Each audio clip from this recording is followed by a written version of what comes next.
شروع اللہ کے نام سے جو سب پر مہربان ہے۔ کہ نبی اکرم صلی اللہ علیہ وسلم نے فرمایا، کوئی دن ایسا نہیں جاتا کہ جب بندے صبح کو اٹھتے ہیں تو دو فرشتے آسمان سے نہ اترتے ہوں۔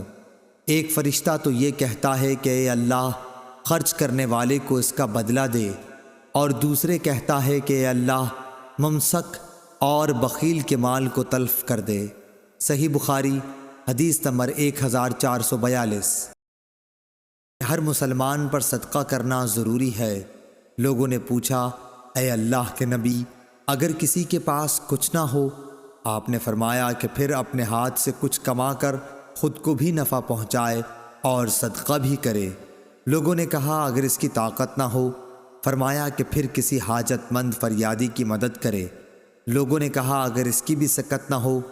فرمایا پھر اچھی بات پر عمل کرے اور بری باتوں سے باز رہے، اس کا یہی صدقہ ہے۔ صحیح بخاری حدیث نمبر 1445۔